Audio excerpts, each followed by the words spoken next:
Right, everybody. I'm hoping that everything is working out, and you can see us and we can see you. Well, we can't see you, but you hopefully can see us, unless you can see us in a disembodied state. Hello, welcome to another edition of Anthony Peake Consciousness Now INCON, with me, Anthony Peake, the very wonderful Sarah Janes, and the even more wonderful Tricia Robertson. Many of you requested that we got Tricia back as a guest, because we had Tricia as a member who joined us for an edition of the Anthony Peake Consciousness Hour last month. And the response was quite phenomenal. People were really fascinated about what Sarah had to say. What Tricia had to say. Well, also fascinated what Sarah had to say as well. We're always fascinated what Sarah has to say. But particularly what Tricia had to say. And they were saying there's so much more. And knowing, having read Tricia's books, I know that there is so much more to talk about. Now, our intention here is to make this a very, very open discussion. So please, please, please, if you have any comments or experiences you want to share with us, please join in, and Sarah will read out your questions, and we'll have Tricia or myself answer them if we possibly can. Now, Tricia and I were just discussing before what we thought the best topic to start would be, because this is a free association one. This is not structured in any way at all, as you can already tell. So the idea is that we'll probably start with the phenomenon of poltergeists. Now, poltergeist is something that has long intrigued me, because it seems to be a kind of a middle ground between what seems to be human intention and also the intention of either independent entities. So, Tricia, without further ado, what's your opinion after years of research in this? What do you think is going on with poltergeists? Well, poltergeist is extremely interesting for more than one reason. You mentioned the word, we're all about consciousness. What is consciousness? What can we do ourselves as human beings? Forget the spirit world at the moment. Forget all of that. Forget survival, because we as human beings can do so much with probably our subconscious more than our obvious conscious. We have so many talents that we can use, and we don't realize just how well we can do that. And poltergeist illustrates this enormously well. As I say, I'll give you examples of cases, or at least one case, where there was poltergeist activity in the house, but there was no sense of anyone from what we call the spirit world doing that. It was coming purely from the subconscious of the human being. And then I'll give you one or two that did require, shall we say, an outside influence from someone who had passed over. And it's only when you get to the individual cases and you see what actually happens that it makes it much more intriguing. And actually, the most poltergeist cases I have been to are coming from the human person. They're not coming from anyone else at all. It's stress. It usually comes from a negative emotion within the person. It's like an externalization of your body's unhappiness or your soul's unhappiness of what's happening to you at that time. And as you say, I give you examples anytime that you're ready for that. That is fascinating. By the way, because I just disappeared off for a second because we needed to actually make sure that we went on to a broader audience, which we're now working on. Okay. I apologize, folks. Initially, what seems to happen is that even though I ask Facebook that we can be on general everybody, it only defaults to friends, but it's now open up again. So, Tricia, the thing is with this then, poltergeists just seem to, there are cases I've come across where poltergeists seem to actually vocalize as if they are independent entities. Do you think it's something playing with us in some way? No, you see, you're doing what everybody does. You're lumping it all together. A poltergeist is not a thing, right? Someone made up the word poltergeist, but you have to split that into, you get poltergeist activity. Things happening in your house. So the word, in fact, the word ghost means nothing. The word poltergeist actually means nothing. You've got to define what you're actually speaking about. And when it comes to, I will always talk about poltergeist activity or seemingly poltergeist activity as if it was from another person, another consciousness doing it. But as I say, that is not always the case. Sometimes it can be people playing with you. Yes, it can be that, but it can also be many other things. And the most common one I have found is the activities coming from the human being, externalizing movement of objects, etc., from their own deep unhappiness. It's never from a nice emotion. It's never from love or anything like that. It could be resentment. I could give you one of those. It could be resentment. It could be just a deep trauma that your life is very unhappy. There can be many, many reasons why you manifest this poltergeist type activity. Now, a lot of people, when they're unhappy, will do that split personality thing where they fragment their own personality. I don't deal with that because I don't know enough about it. And people will say to me, well, if when we're very, very well stressed, why does everybody not manifest poltergeist activity? And I always say, well, not everybody has a nervous breakdown. It just depends on your own makeup and how you react to the situations yourself. And human beings are all different, and we all react to stress totally differently. Some people can have a heart attack, but some people unknowingly, they don't try. And in fact, most of the cases I've gone to, you never tell them it's their own fault. It's them that's externalizing this. I will call the word energy because it has to be, my headset's just fallen off. It has to be an energy because, as you well know, in physics, the definition of energy is a capacity to do work. And now if something is moving in your house, nobody else is touching it, and there's no other normal reason for it, then there is an energy of sorts moving that thing. And that's a Maurice Grosse hated the term energy for that. He hated it because he said, oh, if you're going to talk about energy, you need to define it. But I take the opposite stand. If I put something there just now and I let go and it levitated, something is keeping that up. If I looked at my cup and my cup for no reason moved across the room, you get nothing for nothing in this world in any aspect. And if that cup moves and I'm not touching it, there's no strings, there's energy at work moving that cup from A to B. So we start off with, that's the starting point with poltergeist activity. Some kind of energy is moving that. And I'm not bothered about defining it or where it comes from because nobody really knows. But that's what actually happens. As I say, I think one of the, if I can give you a very good example of that, please, if you don't mind. Yes. And now you have to remember, psychical researchers, I don't know about yourself, but you're not actually a psychical researcher as such, but the likes of even Archie and I working together on mediumship, when we did our experiments, we didn't know if they were going to work, but you just, make the protocol, do the work and see what happens. And it's the very same when you go to a poltergeist case. There's no two cases ever the same, by the way. So there's no point in asking a remote question about another case because it might not have the same answer. This was a case, Archie and I are in the just outside, well, where Archie's gone, of course, outside Glasgow. And we got this case, people find us, and it was a case in a place called Fife, which is further up and on the East Coast. And the reports were that this house had an unbelievable poltergeist activity going on in it. So, of course, we go with an open mind. We don't judge before we go. And we got to the house. I was driving, and we got to the house in Fife, and it was a semi-detached council house. Not that that matters, it doesn't matter. A nice solidly built council house, possibly 2 or 3 bedrooms. I didn't really look at the number of bedrooms. Very nice lady and her daughter lived in this house. And when we arrived there, the lady very nicely told us, the daughter, now I think the daughter, she was 13 at the time, the daughter. And the lady told us that she was having a terrible time, especially her daughter was having a terrible time at the weekends. So I will unwrap the story now. It was only the mother and daughter that lived in this house. I don't know about the father, I don't know where he was. And at the weekends, the mother had a new boyfriend.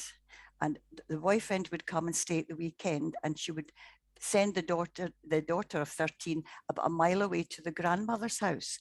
Now, the grandmother only had the 1 bedroom, so this girl had to share a double bed with her actual grandmother at the weekend.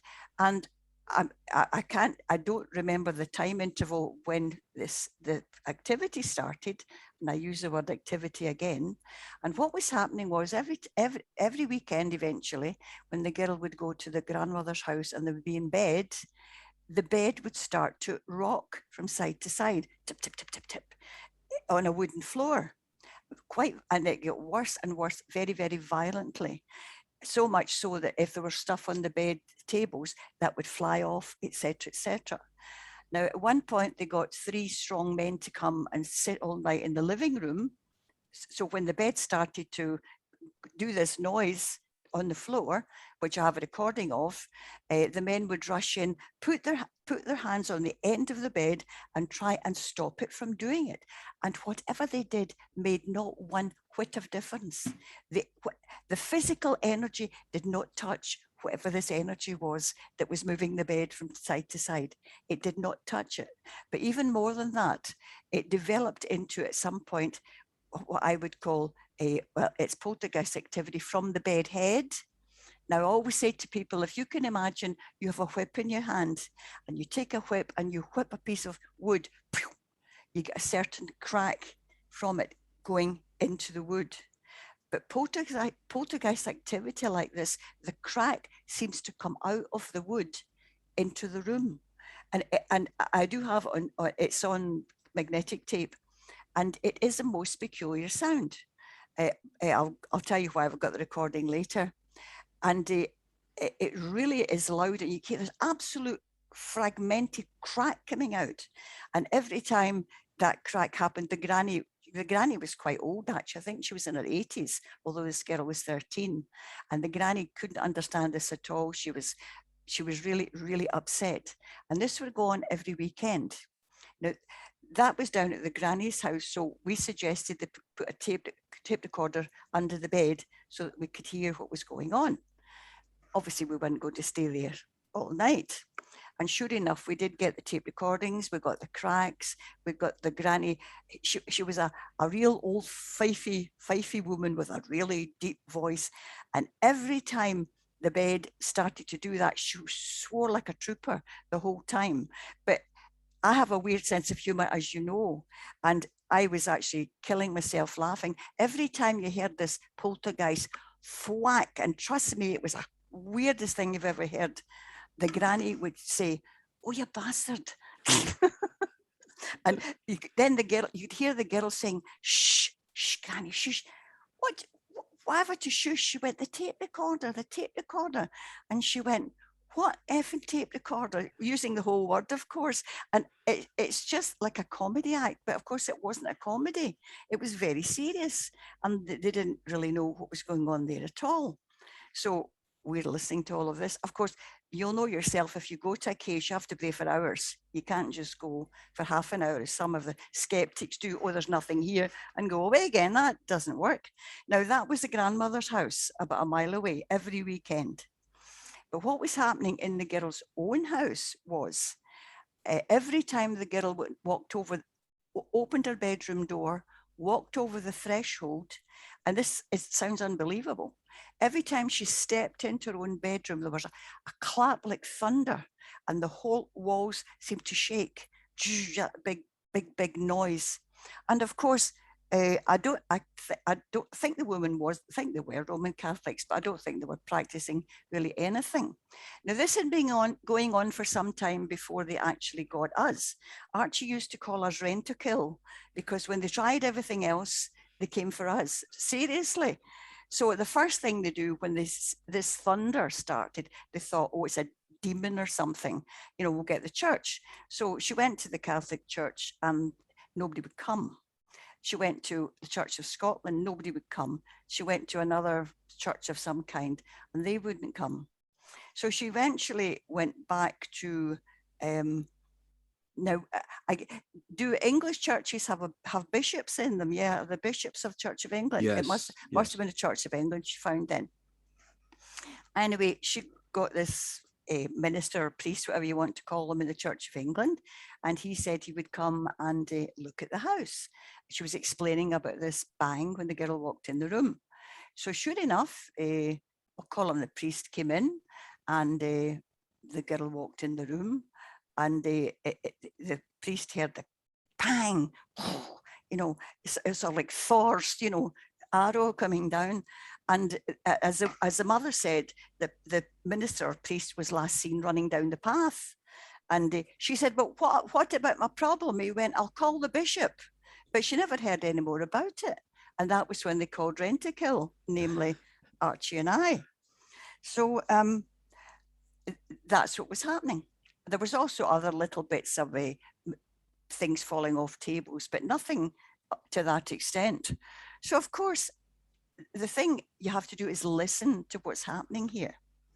And the other thing you do is divide people, the mother and daughter. I always ask if they show me where the ladies' room is, and one shows you where it is, and Archie can talk to one person, I can talk to the other, and that's when you can see if the stories absolutely merge. Because if there's one thing not agreed upon in a story, I always look at it in a different light. So when it dawned on me after being in for a couple of hours, I can't remember if we had a cup of tea or not, it dawned on me that this girl was secretly resenting her mother sending her away every weekend to stay with the granny. I mean, I'm not a psychologist, but I mean, when you live life, you know these things. So we listened to all of this. As I say, we got the tape recording. It wasn't making any sense other than that these things did actually happened. So I think we must have had a cup of tea then. And I said to them, well, these things must be very stressful for you. Not blaming them.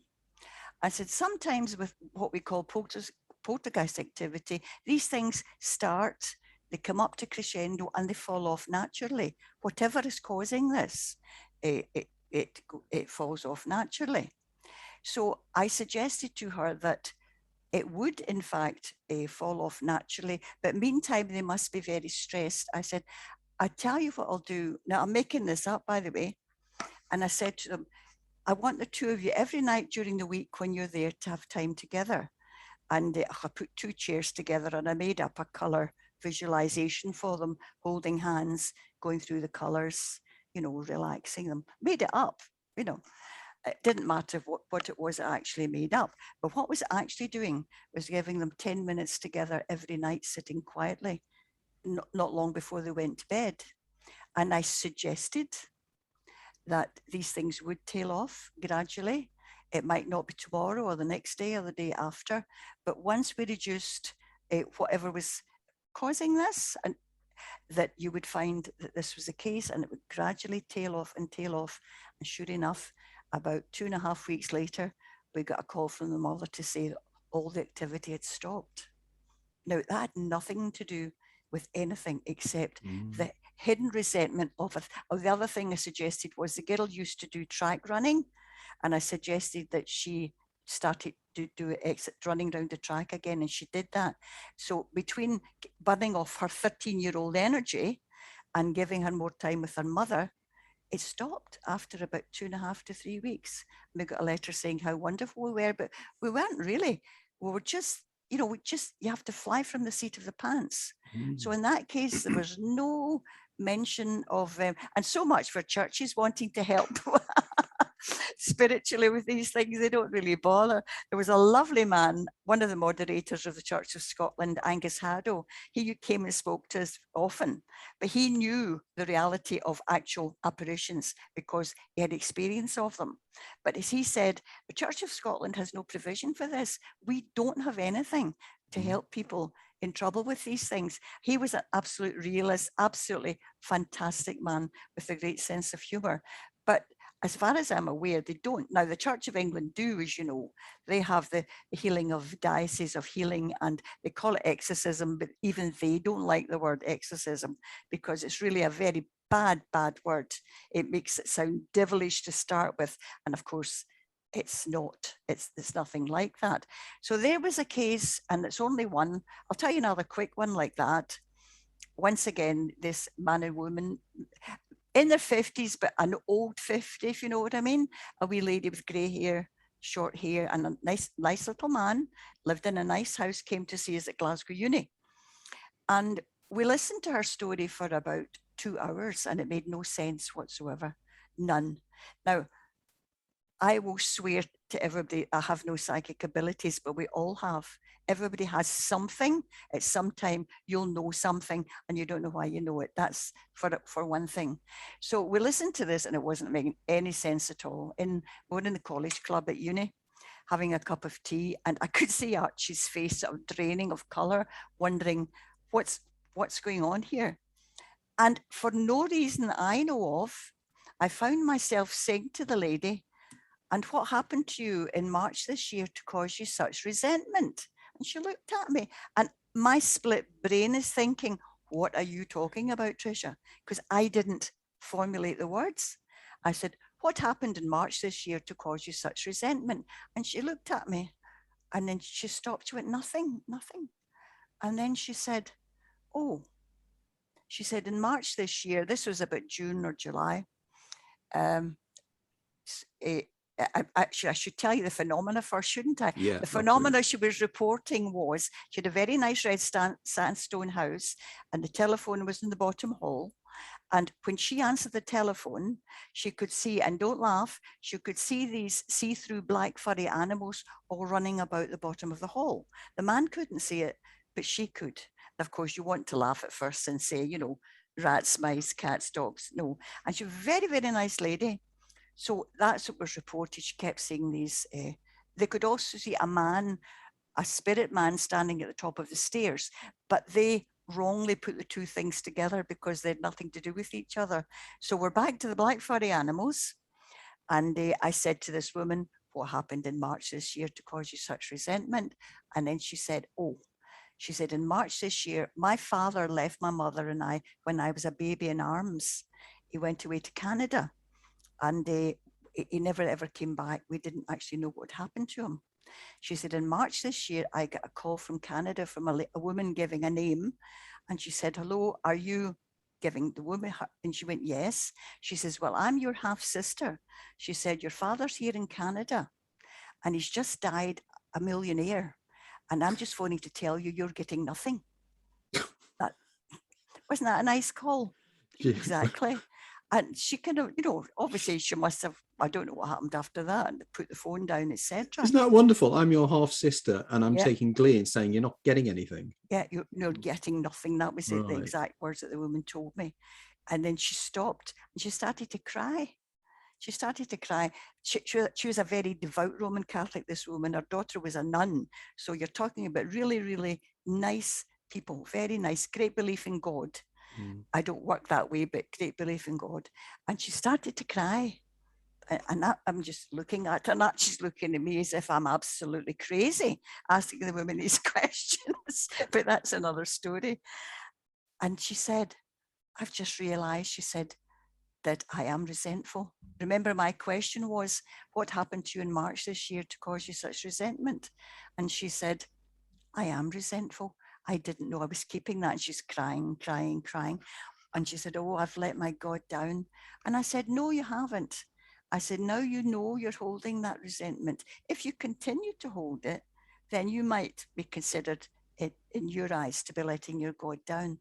I said, "But I said, I think you'll find now, once again, I think you'll find now the phenomena downstairs in the telephone thing will stop." And sure enough, and over a week later, she'd stopped seeing all these black furry animals. It was an externalization of her inner resentment. And resentment seems to be quite, it could be hatred. If you hate somebody, resent them, jealous of them, anything like that. That produces that kind of negativity. And very often, not saying always, but very often, if it's a black thing like black furry animals, you know, it's nothing good. You know, not saying it's not evil, it's just nothing good. It's not like somebody that might see a vision of someone in a gold light. That's a completely different thing altogether. And that's just two cases of many where you can solve it with listening, talking, and instinctively working out. Now, not once, well, the lady with the resentment, she did know that was her externalization. The mother and the daughter, I never attached any blame to anyone, not to the mother, not to the daughter. But you can see it now. It's so clear. You're 13, and every weekend you're down to your granny's to sleep in the bed, and these really violent poltergeist activity things were happening. And then the minute she's got her mother back, it stops. I mean, that's what we are as human beings. We're incredible. Never mind consciousness when you're actually on the other side. And that's all to do with elements of your own consciousness. Archer used to say that your subconscious was your minder. It looked after you. It looks after your best interest. And it's obviously part of the subconscious that is protecting you by letting that go. Otherwise, you might explode in some, mentally inside. So that is poltergeist activity in spades, with nothing to do with a spirit world or anything. It's quite amazing. So many points there, from my work that really intrigue me. For instance, the seeing of the little dark furry animals, sounds to me, there's an element here of Charles Bonnet syndrome manifesting. And clearly, this is an hallucination that somebody is seeing. But just to turn around and say it's an hallucination fails to explain anything, because it's just a label. We don't know what causes hallucinations.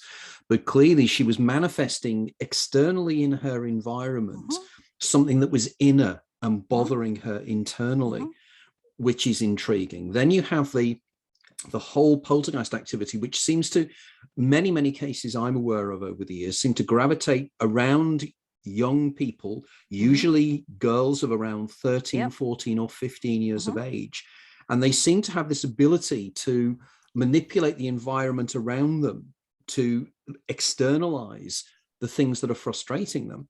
Now, your point was an interesting one about the whole idea of energy. It's as if we can project energy into the external environment and cause physical effects and sound effects as well. But your point is such a valid one, that this is not part of our everyday consciousness. This is a sublimated area of our own subconscious that can manipulate our external reality.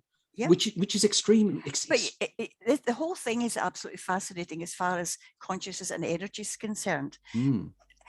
It certainly seems to be pubescent boys and girls more so, not entirely, but whatever the energies they have at that pubescent period, that obviously, well, we all know we have an aura. The aura contains whatever it contains. It's an energy of some sort, but they seem to have this extra additive, which makes it more powerful. It's stronger, and it's like manipulate. They can, as you say, manipulate the energy into a physical thing. It's a cry for help. Please help me. This person in this soul in this body is very unhappy. What are you going to do to help me?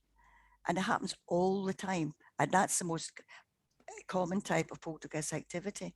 Well, the neurological correlates really quite fascinate me, because in my latest book, my previous book, The Hidden Universe, I had a section on Charles Bonnet syndrome and relatable things. And one of the areas that I was quite fascinated by, there was a guy called Halliwell that wrote a book a few years ago called Invisikids.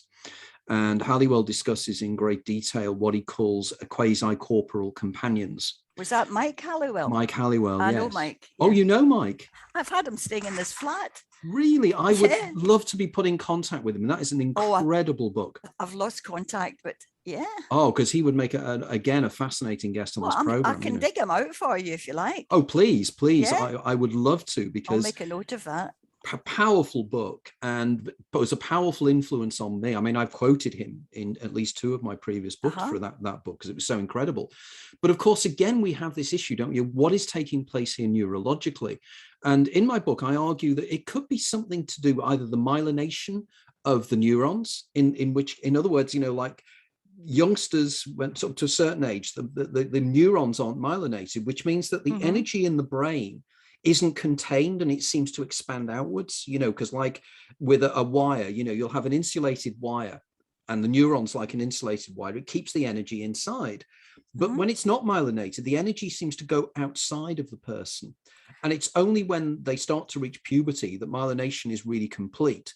Then we have the mystery of the corpus callosum, which is the body that holds together the two hemispheres of the brain and facilitates communication. Now, that again isn't fully developed in youngsters. And could it be that this is how they can expand outwards something? Now, you as a physics teacher, I think your point was profoundly important there about energy itself, and energy can only change into different forms of energy. But this is being manipulated. But then we come to the 50-year-old woman that she had the black furry animals. That's a theory, and it's a valid theory about the myelin sheath, definitely. And whatever happens, it's something like that. Something happens where your unconscious mind can shape the energy that you're exuding. I don't know how they do that. I don't know. Which then could arguably, because there's so much physics now is suggesting that what we perceive is in fact an internal projection of internal imagery.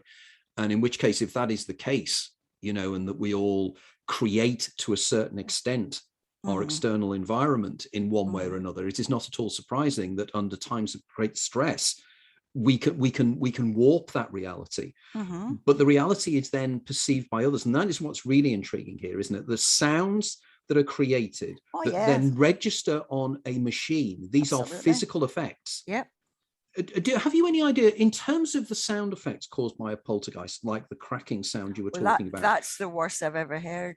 Do we know how the source of that is? It coming from? Is it the wood itself breaking or snapping? All I can tell you is that it sounds as if it's coming from the very center of the wood, or whatever the bedhead was made of. It was certainly very loud. Extraordinary. And it's just an extraordinary noise. I imagine if you took a whip sound and played it backwards in a tape recorder, it might, but it was a really powerful. No, it's no wonder the grandmother was swearing, and I mean, clocks were flying off the side and everything. No, it's this. I think we come to the whole thing about all our lives. It's all about energy. The whole thing. I mean, I'm not religious at all, but if you even go back to the line I remember in the Bible is, God said, "Let there be light," and there was light. And nobody, not even Bernard Carr or any of the physics people, know they can have about creation. Why should we be here in the first place? I mean, it's crazy. It doesn't make any sense. It doesn't. Why should there be something rather than nothing? Exactly. I mean, right from the first start. I think we have to we can deal with what we can deal with. And first of all, I look at what actually happens. What is happening in the real world to people? What is the evidence that this thing is happening, like the mediumship, poltergeist, apparitions, materialization? These things happen. They happen undoubtedly in my world because I've investigated for so long. Okay, there are fakes. We know there's fakes in everything. There's fake psychical researchers, people that think they know things they don't know anything about at all. But that's not the point. We have to look at what we can see, record, hear, and try and make our limited brains try to understand the energy thing. But I was fascinated the other day. This is a bit off beat. You'll probably know this yourself. So fascinated to know about these quantum computers. I didn't realize that they could compress quartz crystal. Now, I've never been a person for crystals. I've just always thought, very nice, don't worry about it. But they can now, scientists can compress quartz crystal into little squares so dense, and they can input, I don't know how they do it, they can input data into these crystals, and that's what they're using in a lot of the computers. But even more interesting is that can store data. I don't know how they do it. And it can store data in the fourth and fifth dimension as well. Now, you've lost me by that time. I can't imagine a fifth dimension. But now we're talking science fiction, well, as far as we're concerned. So the fact that your individual soul, if you want, your subconscious can alter the structures and energy around you doesn't seem quite as mad. This is the thing that always bothers me in the terms of the discoveries now in sort of quantum mechanics, quantum physics, and everything else. The real genuine stuff, not stuff that the New Ages have got hold of. No. You know, like, you know, the compression of crystals, you know, the piezoelectricity of these things, and the way in which that can generate electricity, but just by crushing them. But on top of that, in quantum computing, you know, they're actually effectively using the idea that they're using calculations in alternate universes in order to do the calculations. So they're applying Everett's many worlds interpretation and model applications of that. And the things that modern science are discovering is extraordinary. And I'll give an example of this. One of the things that I've pointed out on a few occasions is one of the most famous skeptics these days is Professor Brian Cox. And whenever you see Brian Cox on television, he my disses everything. My lips are sealed. Exactly. And yet Brian Cox wrote a book in, I think, 2007 with a person I've presented with, Professor Jeff Forshaw, who's professor of physics at Manchester University. And in fact, he was Cox's PhD tutor. And the subtitle of the book on quantum physics is "Everything That Can Happen Will Happen." I know that, yeah. Now, this is extraordinary. So there he is denying telepathy, denying things that there are so much evidence of just from people's experiences. And whereas he's willing to agree these things, which are still hypothetical and as just as fascinating and just as interesting, but they're telling us something extraordinary about, I mean, Brian will presumably, you know, he'll agree about, you know, the subatomic particles appearing and disappearing from the quantum vacuum. These little things that just appear and disappear from somewhere else entirely different. And this is the only way they can explain certain quantum effects. So what we've got to do is to think, well, what's nature telling us rather than what we want nature to be? Exactly. You know, and your experiences, you have seen things that are extraordinary. Now, I'll give an example of this. I went into town this morning and some guy on the bus got chatting to me. And we got chatting about, he bought a keyboard and he was taking it home to teach himself how to play music. And we got chatting and he asked, and he'd just been over to Ireland because his mother had died, or his grandmother. And he said he'd listened to music over there, he wanted to listen to music. And I said, oh, well, you know, I've been to Ireland a few times in my past, and I was in Dublin a few years ago. And he said, what were you there for? And I said, oh, well, I was there doing a presentation because I'm a writer. And of course, most people, and you'll find it's the same, isn't it? You know, they're fascinated with what you do. And, you know, the next question was, what do you write about? And then I said, well, I'm interested in extraordinary human experiences like precognitions. And he then regaled me, you know, out of the blue with 2 or 3 cases that had happened to him that he had never been able to explain. Now, if you multiply that, because there was another lady on the bus and she was listening in and you could see she wanted to join in as well. So these things happen to most people. Absolutely. Absolutely. And if it's a collective experience, we can't deny it. It's bad science. Science is about empiricism. It's about, and empiricism is from experience, literally from the Latin. And we have to do this and we have to follow. And that's why it's a delight to talk with somebody like you, who's a scientist, who's a physicist, who's applying science to it to say, no, we've got to experiment. We try to repeat it as much as we possibly can. It's so important. Now, I want to move on in a second to apparitions because I think that was fascinating, but let's keep with the... You want to do that, or we can do the other kind of poltergeist either then or now, whatever. Okay, let's do that. Now, well, let's go to Sarah and have Sarah's input now. Then we'll go on to the other type of poltergeist. Then we'll go on to apparitions. So, Sarah, is there any comments or anything you want to comment or join in here? I was just very interested in what Tricia was saying about the effects of negative emotions and the fact that, well, I know for starters, if I made my 13-year-old daughter go and sleep in bed with my mum every weekend, she wouldn't be hiding her resentment. She would be out and out, extremely vocal about not wanting to do that. So, but, you know, children, especially teenagers, they're kind of flooded with hormones quite often, and they're extremely emotional. And I think that quite often they don't have the ways to manage those emotions, and so I can well imagine that they leak out in all kinds of different ways. So yeah, I think that's really interesting. Yeah, definitely. This girl was quite quiet. I don't think she voiced any, you know, opposition to what was happening, but that was what happened when she didn't. But your daughter would probably tell you what she wanted. Yeah. Because wasn't there the fascinating case a few years ago in Bavaria somewhere where there was a young woman who was manifesting things and she was scratched on her face and there were the very sort of physical manifestations? I've had a case like that as well. I've had one of those. Okay. Yeah. Please tell us more. I've got to be careful with this one because there's other factors. Anyway. Oh, okay. I'll condense it and miss out the bits about people in jail. Okay. Once again, we got this call to go to not such a nice place in Glasgow. And once again, I think it was myself that got the report. I took Archie with me. Archie didn't drive. I drove everywhere. And once again, it was a fairly big semi-detached council house, nothing to do with the phenomena, just telling you what the house looked like, upstairs, downstairs. And this woman, gosh, I think she was only 52, but she looked an awful lot older than 52.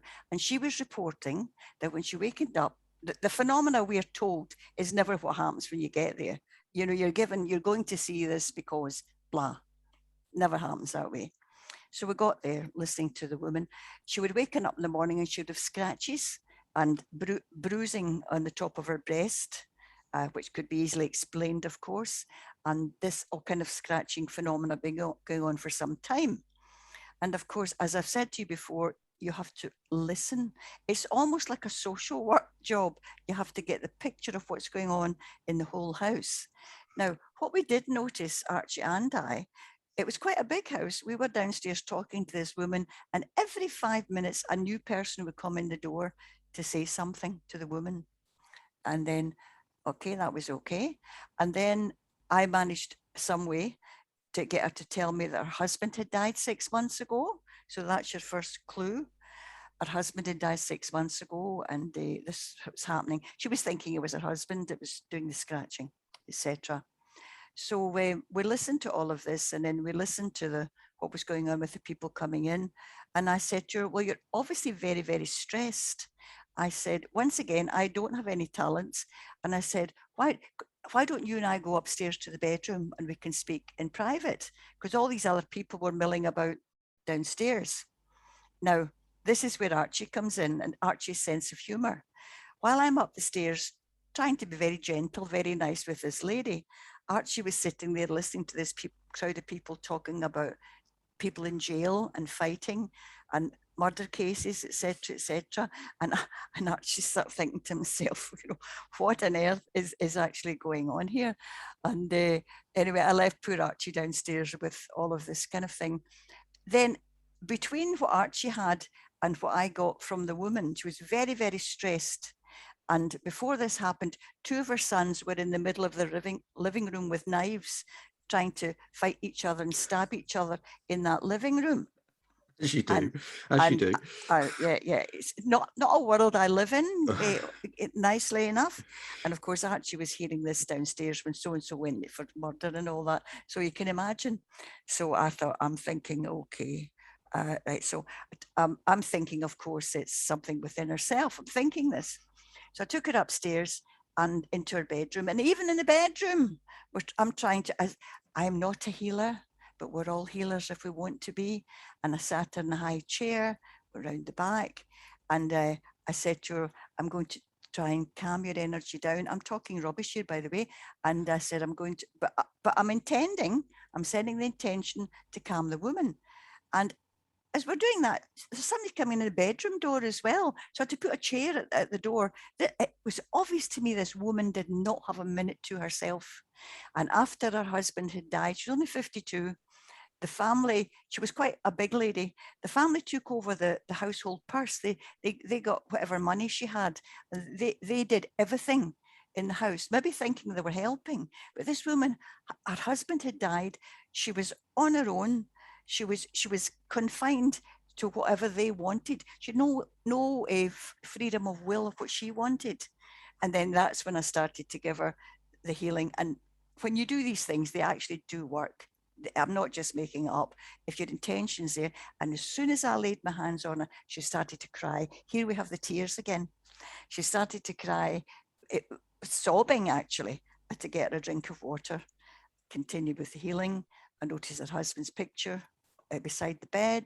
So we just had a wee quiet thing about that. And I gave her a routine to do at night before she went to bed. I can't remember what it was, but I gave her a meditation to sit in the chair. I gave her a colour thing. I told her to speak to her husband, and I gave her a routine to follow before she went to bed. And I also told her, if possible, to take the purse back, and she could organise the money more or less herself. I'm just trying to think if there was anything else. And all in all, it was quite an interesting afternoon. Once again, you're there for hours. It doesn't happen in 2 minutes. Now, what happened after that? So I gave her all that to do, and I don't follow up with people unless I give them the opportunity to come back to me, but I never press them. And it was about after a month later, I thought, I've never heard from that woman in Glasgow, the one with the scratches. And so I phoned her up. I actually can't remember her name. I don't want to remember her name anyway. And I went, hello there. This is Tricia Robertson here. And she went, who? And I said, Tricia Robertson. Archie Roy and I were up. And I gave her different advice about holidays and fresh air and all that sort of stuff. And because she never left the house since her husband had died, never left the house, not even to go for shopping. And I said to her, I'm just phoning to see how you are. Oh, I'm fine, she said. I thought, okay. She said, I've booked a holiday for some of us to go to Canada. And that was it. Oh, thanks for calling, bye. And I thought, that's nice, isn't it? But she was fine. No more scratches, no more bruises. Once again, she was being, her soul, if you want, was being restricted and not being able to express itself. So we're back to that resentment one again. There was nothing else there. So that's what I say. Most of my cases are internal resentment. I will use the word resentment. Hatred, not so much, but I can imagine it's always a negative emotion anyway. Yeah, because it does seem the elements of, psychosomatic responses. It's almost like stigmata, absolutely. Isn't it? It's something that manifests on the body. I take it many years ago, you've read Lyle Watson's book, Supernature. Oh, fantastic book. Wonderful. Lyle Watson, amazing writer. You remember the Lyle Watson books? He was talking about how you produce these yourself. If you remember, it was a man thinking he was being hung, and he wakened in the morning and he had a noose mark right round it. So we can do this to ourselves, which is fascinating as far as the use of whatever energy we've got causing that ourselves. Stigmata is only one thing, but people do it to themselves all the time with different kinds of, we'll call it stigmata, but that's the wrong word, externalized cuts, bruises, what have you. And to me, this is very fascinating about who we are. And it brings me back to the point I'm very strong on at the moment. You are what you think. And to a great extent, you are what you think. Now, these people can't help what happened to them.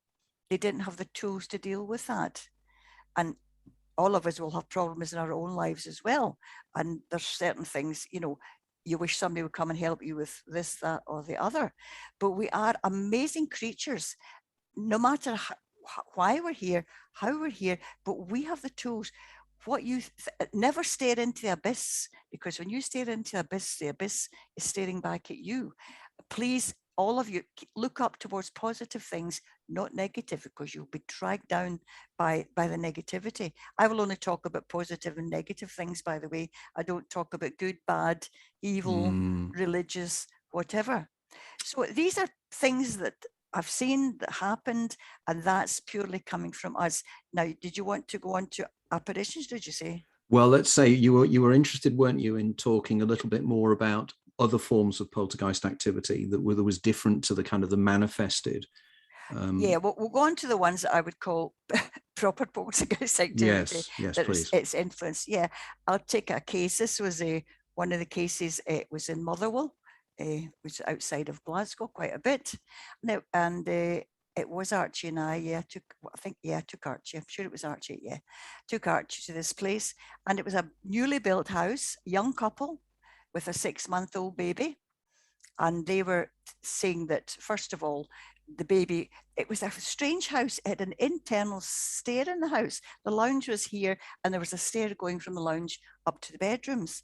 Quite not big, quite small, quite snug. But when they put the baby in its go chair or pram or whatever at the foot of the stairs, the baby by this time was 6 months old, the baby would look up the stairs and smile to somebody or something up the stair. Constantly the baby would look up and smile. Now, the guy was 6'2" or 6'4", and he didn't like this at all. He thought that was quite creepy. But he never bothered with that. He didn't like it at all. And then they noticed that every time they went out, the three of them would go out. And when they came back, no one else had a key. There was a certain vase in the hall that had been moved quite clearly from one place to another in the hall every time. But people do, oh no, that didn't happen. I'll forget that and put it to the side. So they chose to forget about that for a while. And then the thing that brought them to Rentokil was they were sitting at either side of their fireplace one night, and in the corner of this room, and trust me, there was no window, there was no corner, there was no window open, there was no breeze, nothing coming in. But when people have children, especially men and boys, when a baby boy is born, the men go out and buy toys, lorries, all that sort of stuff. And this kid had so many toys in the corner, all piled up. And in the middle of all the toys was the inevitable helium balloon, welcome baby, which was still working amazingly. And one night the parents were sitting either side of the fire, and it was a wooden floor, and watching the television, and they heard this noise like a toy winding itself up. And then from the pile of toys, this truck or a car came right across the floor in front of them to the other side. And they thought, well, that's a bit strange. And then they heard another one going, and the second toy went in front of them, across the front. But this time the father was spooked. He ran upstairs to his bed, but they chose to ignore that as well. That was put aside. But the pièce de résistance was when, once again, baby sleeping, they're either side of the fire, and both their attention was drawn to this helium balloon. And no window, no draft. I checked out all the possibilities, and both of them watching this balloon in the corner, and they started to see the balloon going round like that, whoosh, whoosh, whoosh. And as they looked at it, every time it made a circle, then a blue light would flash at the top. Every time it went whoosh, whoosh, and it got faster and faster and faster, and the blue light flashed in conjunction with the circles. Well, the father just screamed, ran up the stair, went to his bed and pulled the covers over his head. And it was then that they called us in. So we went up. Once again, you don't know what you're going in for. Sit down, have a chat. And in conversation, I noticed the girl, she was a wee slight thing like Sarah, but she had a very, very, very pale face. And it turned out that the girl's mother had died 6 months before the baby was born. So of course, Tricia's mind's beginning to go that way. So I never said anything. And so we talked about that. We talked about the phenomena, etc. I tested all the windows, doors, drafts, all the rest of it for the corner. And the people were, well, the man especially was very, very scared about all of this. So we sat for a while. I don't know if we had a cup of tea or not, can't remember. And then it began I said, well, have the two of you thought that this vase in the hall might be something to do with, I can't remember the girl's name, with your mother? And he said, oh yeah, her mother bought us that vase in the hall. So it was the vase the mother bought that was being moved. Every time they went out, it was moved to a different place. And I said, well, that does make a kind of sense. Now, you can't impose your thinking on people when you go see them. I don't know what their thinking is in survival or anything. And I said, well, have you thought that just perhaps, that your mother has been moving the vase to let you know that she knows you've had the baby and that she's happy to see that everything's okay? And the girl changed from a pale little thing to full color in her face, and she smiled because it made sense to her. It has to make sense to her. Now, I'm not suggesting for a minute that the girl did this. It was more like the motherly energy doing that. So the chap the 6'2" chap looked at me and he said, well, that makes sense. He says, but can you not make the old bitch go away?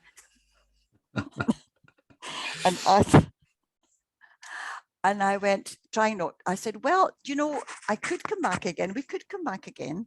We're not mediums, and bring someone with us, and they could perhaps talk to her and ask her that, you know, to move away. I said, but if you look at your wife's face and see how she looks now to compare to when we came in, now she understands her mother knows about the baby and she's taking an interest. And they kind of agreed on that. And I said, but by all means, you've got my number. Phone me if you need me to come back again. Never heard another thing from them. So that was definitely a different kind of case altogether. As you say, interference with toys winding up, balloon going round, a blue light as well. I mean, you know, you couldn't make it up.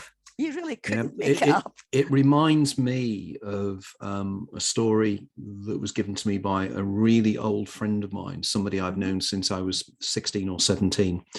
And he got married, or it was his second marriage, and he married this lady, and she fell pregnant, and she fell pregnant with twins.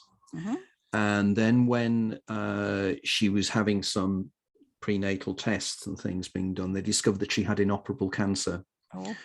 And she died. She gave birth to the twins, and then she died within days of giving birth to the twins. You know, she was quite young. It was really tragic. I met her once, and Nikki, oh sorry, I shouldn't mention the person's name, it's not fair, but he, very grounded guy, somebody who really does not, he was vaguely interested with the stuff I write about, but he wasn't particularly interested in that depth. You know, he just wasn't interested in that kind of thing. Very down to earth guy.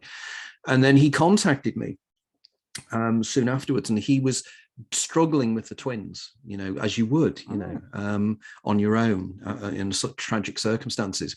And he said one evening he was watching television, and he said suddenly he noticed what he described to me as being a breakdown in the visual field outside of him. There was something making the earth move with lights and flashing lights, and it was moving around the flat. And he realized, he just knew it was his wife, and she was running around the flat. And he says, telling you, the boys are okay, the boys are okay. And it went upstairs, and he followed it upstairs, and it was running from room to room, and then eventually found the room where the twins were, and it hovered over them, and they went and disappeared.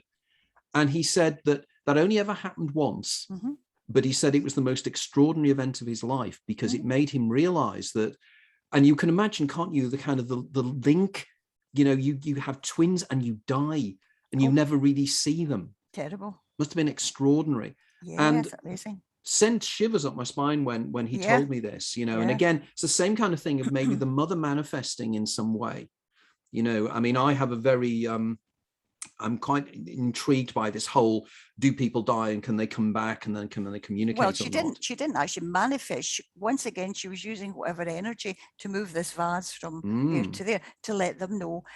And most of these things, the genuine ones, most are just to let you know, I am okay, don't worry about me. And then it only usually happens once.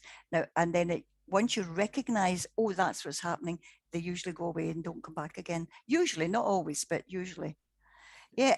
I mean, there are more things in heaven and, you know, and earth ratio and all that sort of thing. I mean, we just don't understand everything or much of it at all. Science might think it knows, but it doesn't. Yeah, that there is this idea that I mentioned in an earlier show that and I can't, is it Hubert's or Hulbert's paradox, and it's the idea that every civilization that has ever existed believes that their science, whatever they define their science is, has got all the answers.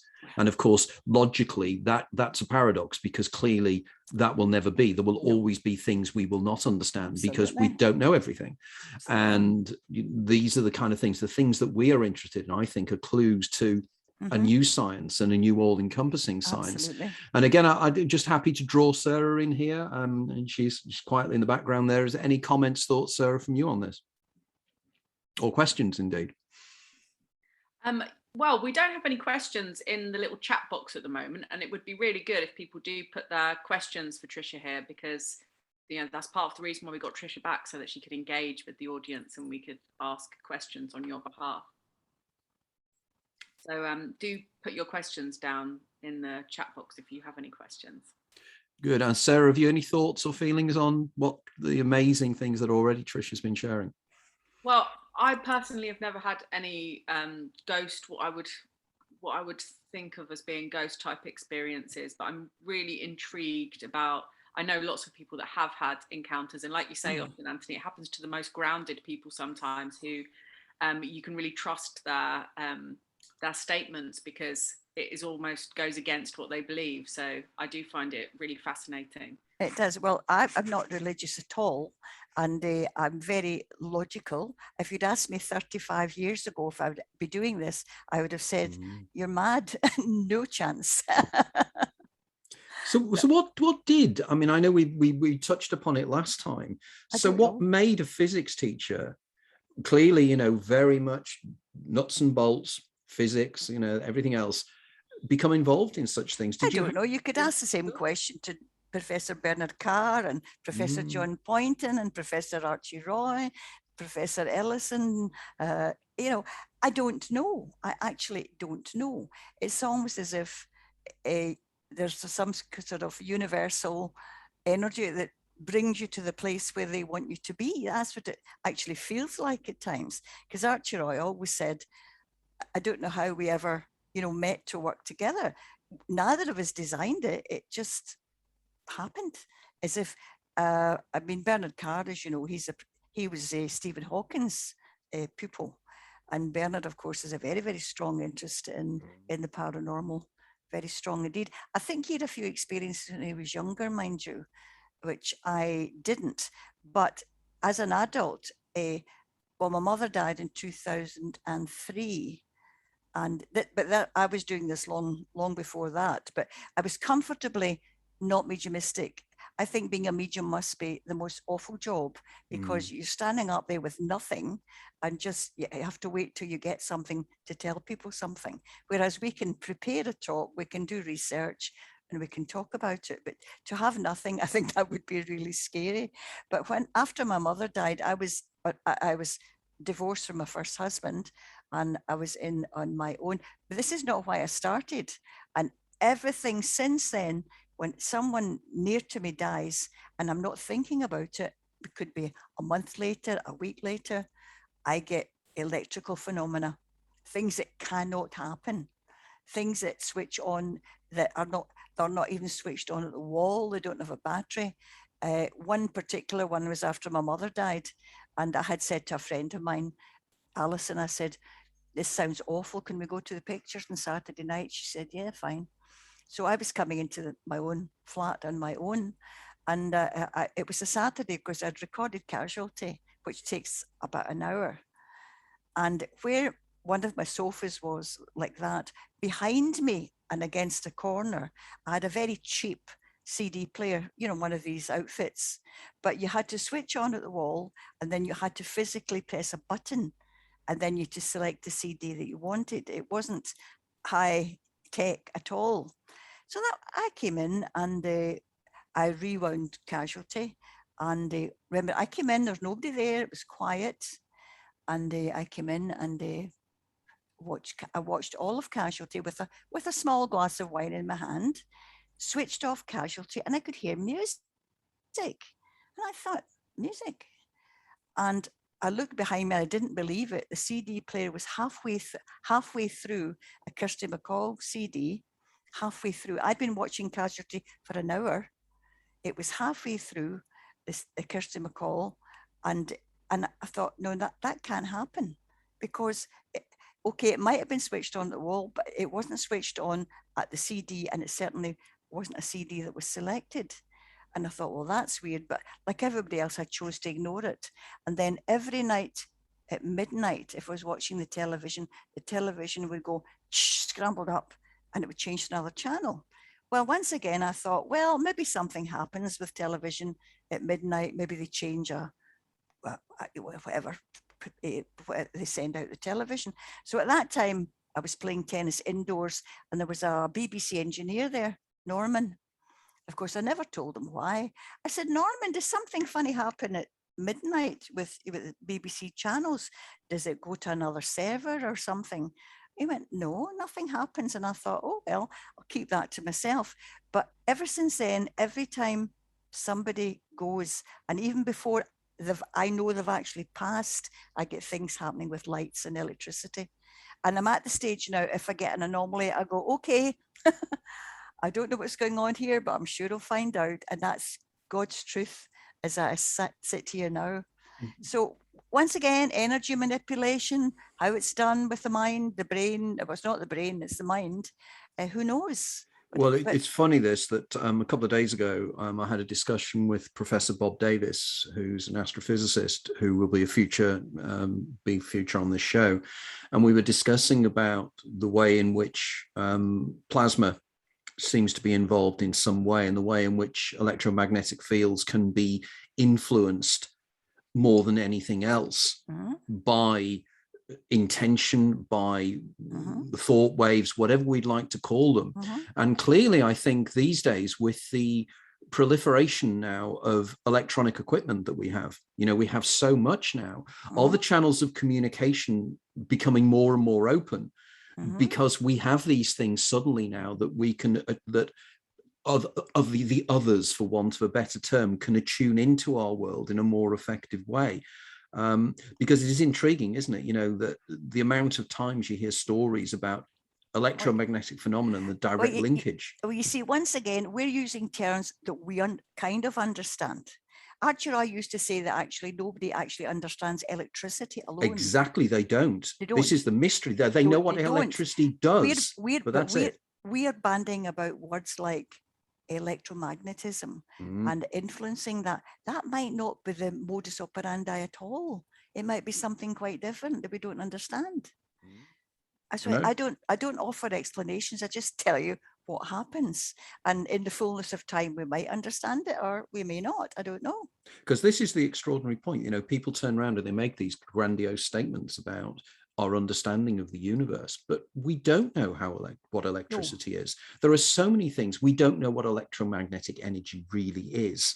We know what these things, the effects of the things, but that's not the same as the knowing of exactly what they are. The arbitrary terms of negative electricity and positive electricity. Why is there a polarity? Why is that? And nobody knows. It's like what we do. It's an observational thing, and we can postulate theories as much as we like, and it's good. Why is there a polarity? Why? I'm getting you in feedback there. Yeah, absolutely. That was strange, wasn't it? Michael, I was just looking at the questions. There are a few questions. Good. My internet didn't update. I thought it was a phenomenon there. Absolutely, an echo. I'm trying to psychically produce some sort of phenomena so we can see how things work out by the end of the session. Anne did ask, Anne Young asked if the blue light is a regular phenomena amongst. Good question. Hello, Anne. Hello, Anne. Well, I can't. Can you see Anne? I can't see anybody else but you. Blue lights are a good thing. Quite often I go to cases where people in their bedrooms, for example, can be seeing we won't discuss the pros and cons of orbs. Orbs can be genuine or cannot. It depends totally on circumstance and context. But if you're lying in bed with your husband and you suddenly see a white light or a blue light buzzing around all over the place, it's not an insect, nothing like that, and it can be very bright and it feels good when it comes near you, that is a very common. And I just say to them, well, has anyone died recently? And the answer is usually yes, a good friend has. And I said, well, I would just take that. Now, I don't commit myself because I'm not saying I'm right. I just make suggestions. Just take that is your friend coming in to say, hello, I'm here and I'm fine. And you'll probably find you won't see it again. And more often than not, that is the case. Blue lights are good. Blue lights are usually associated with healing and positive energy and intention, especially if it's luminous. Yeah, so the answer is yes, blue lights are a nice thing to have and to see. One of the things I'd come in on the side there is one of the previous guests on the show is Graham Nichols, the outer body researcher. And Graham and I are both fascinated by what he calls the cerulean effect. And this is when he occasionally has precognitive out of the body experiences. And he knows he's in a precognitive out of the body experience because everything shifts towards the blue end of the spectrum. Everything has a blue tinge to it. And this is intriguing. We're very intrigued as to what the role of this blue is. And when I had, well, it wouldn't be an out-of-body experience, but when I had an experience with the hypnagogic light device many years ago, what I saw were blue lights and a blue checkerboard effect with blue fizzing lights. It was quite an extraordinary experience, to be honest. And again, I was intrigued by why it was blue. And there does seem to be something distinctive about the color blue in these circumstances. I would take it it's just whatever frequency that is. Yeah. It's a good positive frequency, but I don't know. And a friend of mine once, again, she was able, she showed me something once, a friend of mine, and she said, it was funny, she was a friend of mine that suddenly announced one day that she was told that she had mediumistic skills, and she was a totally down to earth, completely normal, not if the wrong term, but quite wild character that really loved her life. And she was told that she had mediumistic experiences by a medium, and she took it profoundly seriously, to the extent that she gave everything away. She literally gave all her records away and everything. And there was one evening I was with her, and she said that her spirit guide was a crusader. And I said, oh, don't be silly. And she said, no, he's not happy you're here. And I said, why? And she said, well, he's standing at the end of the bed. And I said, well, I can't see anything. And then she said, and then I saw and this is really true, this really happened, the four corners of the bedroom, middle of the night, there were blue lights. Four blue lights in the corners. And I said, X, are you doing this? And she said, yeah, I can manipulate them. And I said, it must be coming from, and I got up and I went and I pulled the blinds over, and there was no light coming from outside. And then she said, I'll make them move. And she moved them from the four corners to the center of the room. All four lights moved to the center and then went back again. And I said, how did you do that? And she said, I just did. I can do that. It's just not intention. Yeah. And it's again how it is that the human mind again can do this in the most extraordinary ways. I know. But Anne, that was an excellent question. I know Anne from the Wirral, and it was an excellent question. Thanks, Anne, for that. Any more, Sarah? Alice just mentioned the fact, which I think Tricia's already recovered, that that you believe poltergeist activity is caused by subconscious energy manifesting, but also entities from spirit realms or those people that are deceased. Yes, well, we've covered that, and yet the answer is yes. Both can happen. Yes. Talking about people manipulating things, Tony. In my third book, I talk about Gerard Quassy, the Dutch clairvoyant. Oh, yes. You probably know of. Now, although he was labeled the Dutch clairvoyant, he didn't actually call himself a clairvoyant. He didn't have anything to do with the spirit world.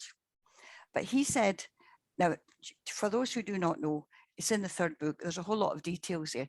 Gerard Quassy was used by the Dutch police for 40 years. If somebody went missing, they couldn't find a body, anything like that, they would come to Quassy over 40 years. And Gerard Quassy, he would just get the name of the person, where they were last, and he could say, well, I've got examples in the book. Ah, yes, I see the boy. The boy is still alive, and he's at such and such a village. Now, the person that's phoning is not even in the same town as Quassy. And he wants to know where they are. Yes, he's still alive. And now I see him doing such and such. He's crossing a bridge. And don't worry, the boy is still alive and he will come back. And that would be the case. But then he would get another one. I would say, now I see the boy down by the river in such and such a place. He's got his fishing rod in his hand and he's passing a building with blue on it. They could describe what was all around it. And I'm sorry to say that boy is not coming back. He's dead, and you'll find him in a culvert in such and such a place. So they would send out the teams because they trusted him. They sent him out one night and they searched, couldn't find him at all. Where Kwasi said it was. But the next day, Kwasi said, no, he's there and he's under such and such a thing. And they went back the next day and they did find the body where he said it was at the beginning. Now, he doesn't know the boy, he doesn't know the parents. And yet when he was asked, how do you do that? He said, I don't know. I just think about it. And the answer is there. Mm. But he also could go, he also did experimentation, of course, with many professors throughout the world after that. They put him under, they did what they call the seat test. And that's where Archie and I got our idea for some of our experimentations. To test him, I can't remember if it was Professor Hasted. I'm not sure. I'd be lying if I said I could remember which professor it was, but he was a professor at Utrecht anyway. So they said, right, we're going to do an experiment. Are you happy to take part in an experiment? Yes, no problem. So he didn't, and he only spoke Dutch, by the way, Kwasi, which made it more peculiar as well. So they said, right, in 30 days' time, we're going to ask someone in 60 miles away to hire a venue, and then someone else to get an audience for that venue. And we're going to get someone else to randomly put seat numbers, like 1 to 40, but not in a row, randomly put the numbers out on chairs. And we'd like to see if you can tell us who's going to sit on seat number 9 at that meeting. So Kwasi said, oh, give it a try. So they did it the first time. And in fact, it was seat number 9 for the very first one. And Kwasi, long before the meeting was even set up in this place 60 miles away, he was seat number 9. Yes, on seat number 9 is going to be a middle-aged woman with red hair, glasses, and he gave about 25 pieces of information about the woman, personal stuff as well. This woman has been married twice and all this sort of stuff. She was at the dentist, all of that, not silly things. And so, like Archie and I, they did the experimentation and nobody knew, certainly the people who were analysing certainly didn't know what was going to happen 60 miles away. So on the day they took Kwasi to the venue, just like us, he wasn't allowed to see anything at all, and kept him in another room just to let him see what was going on himself. And sure enough, this was all written down, of course, who was going to sit in the seat, etc. And when they opened the envelope, there was one woman sitting in seat number 9, and she fulfilled all the 25 requirements that Kwasi said. Now, that's one experiment. But after that, they did another 200 experiments all over the world with different scientists doing the work. And every time, Kwasi could tell you who was going to be in the chair. Sometimes it would let Kwasi choose a number, and sometimes he would just be told a number. We want you to think about seat number 12. It's a fact. He did it for 40 years. And there was no possibility that he was able to know the information in advance, I guess. Nobody knew who was going to sit in that chair. There were so many variables along the line. The people who even had the hall wouldn't know who was going to sit in the chair. And they certainly, and you're talking, what, 1960s, something like that. So there was no quick communication. I mean, this is the thing. The details, it's the devil's in the detail, and the details of the woman, even to where she lived when she was a child, all of that sort of thing, were minute. They're not details that you would find even talking to someone or looking up at the internet.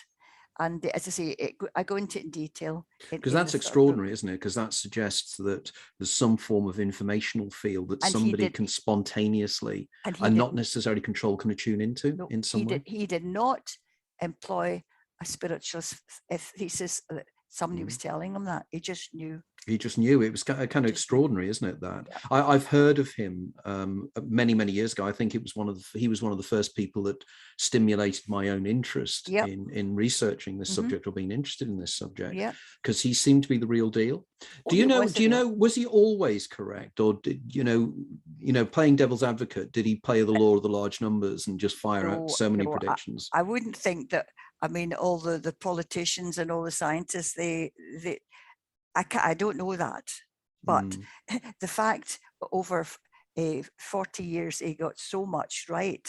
Mm. I couldn't tell you. I don't know the answer to that. Because the argument is, if you get it just right once to that extent, is suggestive of something extraordinary, irrespective of how many times you get things wrong. And just like quite a few other people in psychical research, he wasn't the most charming of characters. I mean, he didn't do it. He didn't do it saying, "Oh yes, I must help people. I'm love and light." None of that. He was quite grumpy if people phoned him up. More or less, let me think about it, and then he would ponder some more, and then he would get back to them on what he had. But he wasn't one of these lovey-dovey. He did it because he could do it. And once again, and I might be, let me think, Kwasi never took a penny. He said, I have a gift to help people. And he said, I feel if I take money for it, that I will lose this gift and the chance to help people. To that extent, he was a nice person, but he was quite a gruff exterior. He wasn't Mr. Charming, which is fine. That's extraordinary. I've heard that before, where people turn around and say that the moment that you start to try and gain from it yourself, the phenomenon seems to fade away. It seems to have been much more a kind of something that just manifests when it feels it needs to in one way or another. I don't know. Fascinating, really. Moving on now, one of the things that I'm really keen to get your thoughts on is apparitions themselves, sort of things that people see. There was the implications earlier on about the little super furry animal creatures. Now, they were a Welsh band, weren't they? That's not what I would call an apparition. It's different. Yeah, that's a projection. So let's go on to apparitions. Right. Well, I'll do one of the ones that I did for television about 20 years ago. These people contacted me. Now, the people concerned were this man, I can say his name now because he's dead, Robert Hamilton Jones. He was a test pilot. He was young. It was in the 60s. See, there's always wars going on all over the place that we don't know about. And he used to fly a Phantom, I've forgotten the number now, say it was a Phantom 14 jet. And he was a tremendously skilled test pilot, so much so that he flew off the Ark Royal for the Royal Navy, our Navy, and he was so good at targeting, in war and stuff, firing at things, that he was sent to America, to where they did Top Gun at Miramar, and he was there to teach the Americans how to actually hit targets, which they weren't very good at. So he was absolutely no belief in God, no belief in the supernatural, to a great extent. A lot of rubbish, nonsense. Now, he retired early. He was 50 or thereabouts, and he retired early from doing the flying because his back was all shot up and everything like that. So him and a friend decided to go to Russia to look at Russian planes, with the idea of getting one of these old Russian planes and making it a cargo plane, and him and this other chap would run it as a business. So that's why he was away for a week in Russia looking at these old planes, probably falling to bits, mind you.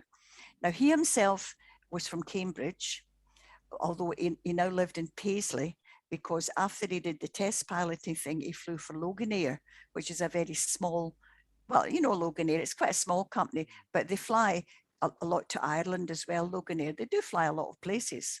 So that was test pilot Loganair.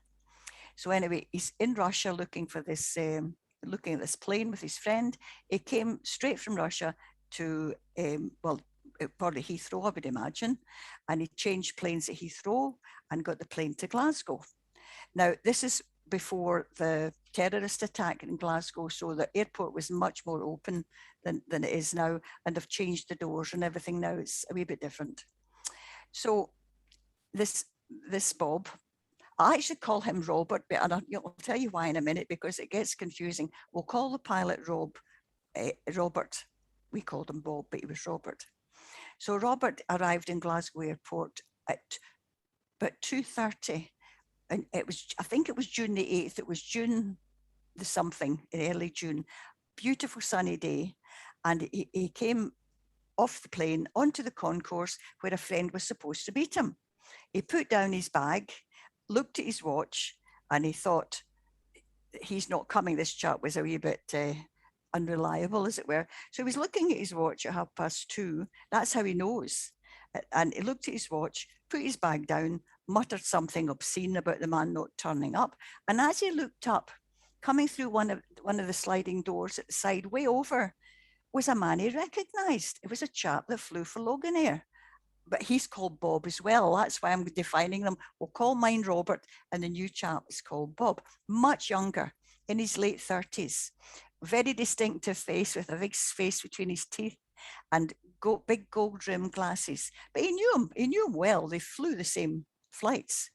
So he saw Bob coming along, and he thought, oh, there's Bob there. Now, Bob came across to him. This is important. He didn't go to Bob. Bob came across 2 sets of doors to him, standing in the middle of the concourse. And he wasn't dressed in a uniform, he just on civvies.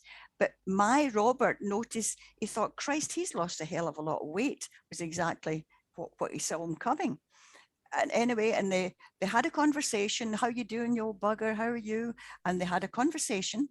The Bob one that came in said, I'll need to go now. I'm late for my flight. Now, what Robert thought was, it was strange he didn't shake hands, but he never thought anything about it. And so the Bob that came in, he said, I'll need to go now. I'm late for my flight. So by that time, of course, my Robert had put his bag back down again. So Robert picked up his bag, turned round to see the place you go through to get onto the planes, and he couldn't see Bob, but he didn't think anything about it. He just thought, he's a pilot, he's just rushed straight through. That was fine. So he got the bus home. And the next morning, he went into a particular pub that quite a lot of pilots and lawyers go into in Paisley. And he was having a drink in the morning. And I should say, he wasn't drinking on the plane coming back, so he wasn't drunk. So he's having a pint or something in the pub the next morning, and someone threw down the Scotsman newspaper in front of him and said, you must know this man. And here was a picture, big picture, it was that size, of the chap they'd spoken to in the airport the day before. And above the picture was the word obituary. And of course, my Bob, not believing in anything, he thought, well, that's bloody ridiculous. He said, that's rubbish. I'm going to phone up Loganair and find out what all this rubbish is. He spoke like that, what this rubbish is about. So he phoned Loganair to discover that the Bob that had come in had died in an Edinburgh hospital 2 days earlier. And that he lived in Stornoway, one of the small islands up north. So he was flabbergasted that this chap had died 2 days earlier, and he spoke to him. So he came once again to Rentokil, Archie and I, but Archie was going away to Italy, so I took up the case on my own. So I went with Robert up to Glasgow Airport, and at that time we got to head of security because Bob would know, my Robert would know him. Anyway, head of security, right in, no problem. We told head of security the story. What I wanted to see was the video recordings of it. There was a video of it. But by the time Robert had got to me, we were told in those days, they only kept them for a week and the videos were no longer there. Now, my Robert saying, I bloody well know who I saw. He said, I would either be standing there talking to myself or talking to Bob, but I bloody well know who I was talking to. Anyway, confusion. So we knew the time, 2:30 it was on a Wednesday, can't remember the actual date. And the chief of security suddenly said to me, wait a minute, Tricia. And he went away and got a couple of pieces of paper and he threw down a flight schedule in front of me, just a leaflet. He said, check that schedule. So I went through for that date. And remember, the chap lives in Stornoway. And at 2:45 on that day, at that time, the plane for Stornoway was leaving at 2:45. And our Bob said, I'll need to go now, but I'll be late for my plane. But better than that, he looked up the manifesto schedule and there was a coffin of a pilot on the plane going back to Stornoway. Have you got the shivers? I just right up my spine. Yeah, me absolutely. Too. I got it myself and I know the story. I know. It gets just, even, wow. It gets even better. So my Bob's totally confused. He just didn't want it to be true because he doesn't believe in God or any of that. I'll use the word crap. That's a polite word for what he called it. So I met Bob. Maybe the next day I met him again, and we went into the pub again, and he used the phone. That was before everybody had mobile phones. Now he knew the other pilot's father was called Norman, and he phoned Norman up, and I said, "Now watch what you're saying." So and I was there when he said it, and he said, "Hello, Norman, Bob here." He said, "I'm very sorry to hear about Bob." He said, "That was dreadful. What happened?" And he said, "Well, he'd been over the past 2 months. He had lost 3 stone in weight, and he said he unfortunately died in hospital, and of course his body was shipped through Glasgow to Stornoway. But he never mentioned seeing him ghost or anything, because the north of Scotland, they're very religious about Christianity, etc. So he never ever mentioned that. But you've not picked up on what I said there." He said over the last 2 months, he had lost 3 stone in weight. And the first thing that Bob said to me was, I thought, Christ, he's lost a hell of a lot of weight. So that was another wee additive to the story. So I've got the shivers again. I don't know about you. I know. And I know when I read that story from your book, and I thought, oh my God. Exactly. But what I found extraordinary, even though you've told it to me again now, I know, you feel it. The shiver really, when you mentioned the shiver, that was going up the back of my spine. I got it myself, yeah. Because that story is beyond comprehension, isn't it? There's so many interesting things you can think about that, the knowledge that he wasn't a believer in these things, and the coughing going through at the same time. I know. You can't even begin to comprehend what is taking place there. What the chief of security said to me, he said, "Now, all I can tell you is the coffin has come from Edinburgh. It's the body of a pilot." He said, "I can't categorically say it's his name that's in it, but I mean, what are the chances it's anybody else?" Do you know what I mean? Absolutely. Yeah. I was going to say something else there when you spoke there. No, it'll come to me. It was something you said that triggered something. What did you say? You said various can't questions. Comprehend the complexities the of complexity. that. Oh, I know what I was going to say. Go on. But I'll tell you something. I'll call him my Bob, who's now dead. It didn't do him any good, because even a year, 2 years, 3 years later, maybe see him an odd time, and he said, "I still don't believe in an afterlife," he said, "but I bloody well know who I saw that day." So you've got this dichotomy, and physically and mentally, it actually didn't do him a lot of good. It was kind of strong-minded in his own beliefs or his own non-beliefs and everything. He was very rigid, of OCD, and this really confused him, and it didn't do him any good. Well, I suppose he was in a complete state of cognitive dissonance. Absolutely. Because that's my words. Everything he'd seen was counter to what his expectations and his beliefs. Absolutely. And clearly his brain just could not accommodate what his senses had told him. Now, wouldn't it have been extraordinary had there been the opportunity to see the film, the video film? That would have been so frustrating, because that would have been absolutely extraordinary, wouldn't it? Because he would have been seen speaking to somebody. Or nobody, but he's talking or nobody. And the thing is that how, the dead Bob, was he, did he, you even got to think, what was going on there? Did the dead Bob think, I need to manifest and speak to my friend because I happen to be traveling through in a coffin? Or, it's just, it's so many areas. We can only guess. That was Archie Roy's take on it, that, wasn't that nice? He came to speak to his friend. I don't think so. I think he wasn't expected to die. He was getting treatment. He was 37 years of age. He was not expected to die. Do you know? I think that he's more of attachment to the physical body in the coffin. I mean, I don't know. But do you know what thought crossed my mind? One of the things that in my writings, and this is completely off the top of my head, I'd never really thought about this before, but if the many worlds interpretation is correct, and that the outcome of every decision that is made is there in potentiality. Now, for instance, you mentioned Stephen Hawking earlier on. Stephen Hawking, towards the end of his life, he wrote a paper with Thomas Hertog of CERN, and he called this the top-down hypothesis of quantum physics. And the top-down hypothesis is that every outcome of every decision is already encoded within the universal database to accommodate everything that can happen, going back to the Brian Cox thing. Now, imagine a scenario that, as far as the dead Bob's worldview, and I discuss this in my new book, because there's something called the quantum suicide thought experiment by Max Tegmark, which argues that from your own point of view, you never die. You die in other people's worlds.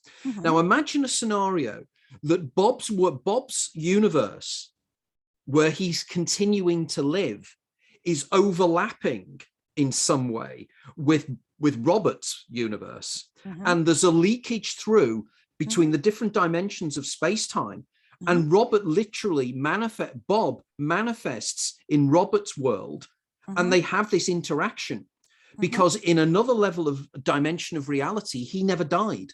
So therefore, that's true. He comes over to him. But of course, then you have the mystery that he still had the physical attributes of somebody who'd been ill. But then again, he may have survived and then put weight back on again. But at that point in time, in the alternate universe, even coming to quantum computing, that it had leaked through. And I think that case is a classic example of how that may be the case. You know, we confuse survival after death. Oh, yeah. Because everybody continues in their world. And they can communicate with us. He probably didn't know at that point he was dead, but something was drawing him to the aeroplane where the coffin was. Yeah. To the other side. I mean, we know there's laws of attraction, but we don't actually know what most of them are. I feel, and there's no proof of this, I feel that, as you say, he wasn't dead. He wakened up dead, if you want. And he thought, and he would think, all right. Now, the interesting point in what I told you was that my Bob didn't see him. He looked over to see this smiling, and big smiling face, waving and smiling, came towards him. So I don't think he knew he was physically dead. And yes. I'm late from a plane. Yes. So we can argue. I mean, not argue. We're not arguing. We'll discuss this. We don't know. Yeah. But it's fascinating. And it happened to a man that was not interested in any of this at all. This is coming back to our point earlier, isn't it, about empirical truth? You know, at what point do we have to take people's descriptions of these things, because they have no vested interests in exaggerating it or anything, particularly him. You know, he's clearly was somebody that was in rejection of what he'd seen. Absolutely. And they are the best validators of facts, you know, like my friend with his wife. Absolutely. And every single thing, this is very important for all of this, everything, even orbs, because I believe there are some genuine orbs in context. Every single thing we've discussed, even if you read about what I've more or less told you, because you're getting more of context, you're getting the feeling, what it was like, you're beginning to see, and you know yourself if a thing's true, well, you do really, or if it's not true. And reading accounts is good, but you really need to know the people concerned, what's happening. And this is a whole problem with mediumship. We know, and well, just one line in Brian Cox, well, he's not willing to look at the evidence, and there's nothing we can say about that. But most psychical researchers just throw their eyes up in the air. It's certainly not scientific not to look at the data of what we've got, the genuine data. Of course, people can misperceive. We know that, but not in the cases that we're talking about. Yes. Not in the genuine ones, the white crows, definitely not. And I just find it fascinating. Yeah, and it's so important, you know, that, you know, effectively this is what, it's because it doesn't fit in with the materialist, reductionist perspective of the universe. I know. But we know that materialist reductionism cannot explain consciousness. It cannot explain how inanimate matter in the mind, in the brain, No. you know, it cannot explain how chemicals reacting with electricity can create Tricia and Tony, you know, Exactly. or Sarah. Exactly. We don't know. We don't know where memories are held. No. There's this real hubris here of self-congratulation. We Absolutely. understand it all. Absolutely. And they're going to look back, and it's going to be a profound embarrassment, because I think what's going to happen in the future, there's going to be a massive paradigm change. And we're going to look back at this time and say, yeah, really, we were building, I mean, your and I generation, we know about the things like Heath Robinson diagrams. why? And I think we have Heath Robinson science now, Yeah. where it's building this kind of huge edifice, which is not based upon anything solid. You know, because we both know, you know, the writings of people like David Bohm, you know, the idea of the implicate and explicate orders. These are where the real truths are going to be discovered. I think the answer will be quantum. I really do. I think that's, totally. I'm sure of it. It is. And of course, the central ethos of quantum mechanics is the observer problem, the idea that the act of observation collapses the wave function into a point particle. Yeah.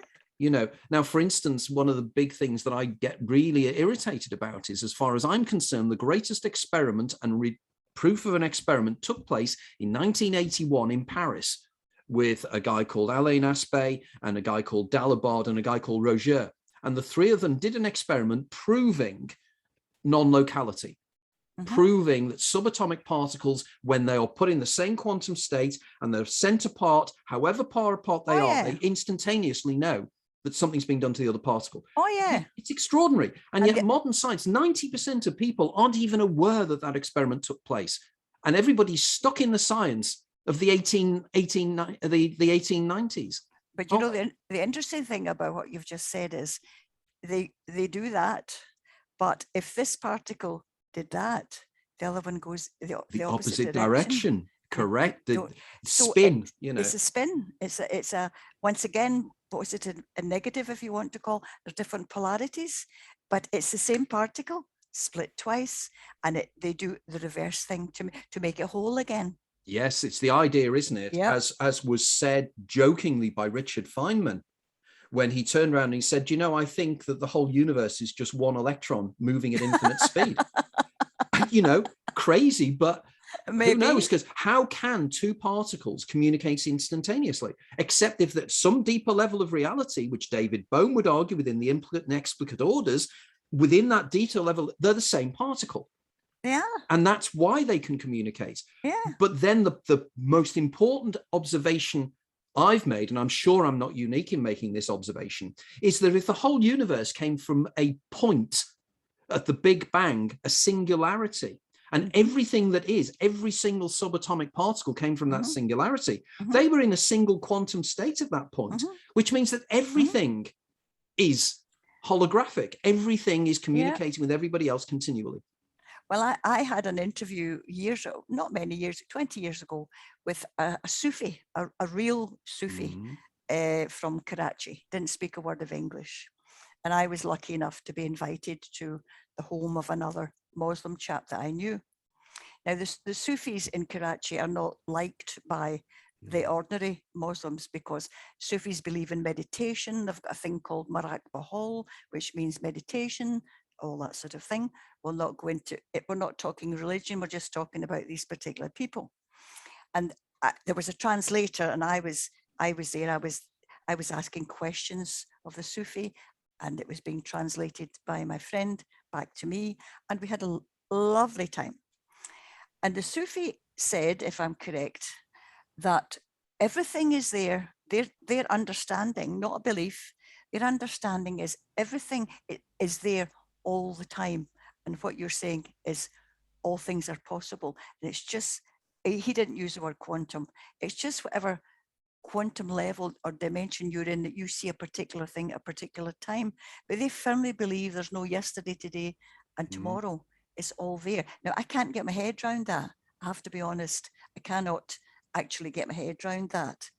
But, and he said that every single thing is made of light. Light is the answer to everything. Even sound is light in a different frequency. There was a guy called Henri Corbin who was a French philosopher who became a Sufi, and he wrote a fascinating book called The Being of Light in Iranian Sufism. And, you know, light is so, in one of my books, I have a whole section on the role of light within Sufi belief systems. And they have something called, I think it's al-mithral. And it's the idea of this kind of reality behind this reality. That's a kind of everything happens at the same time. And again, you know, it's extraordinary that the depth that Sufis go. I had a group of Sufis that came along to one of my talks about 15 years ago. And one of the guys was a Sufi sheikh, and he came over to me and he said, he'd read one of my books, and he said, you know, you're not aware of it. You're writing Sufism.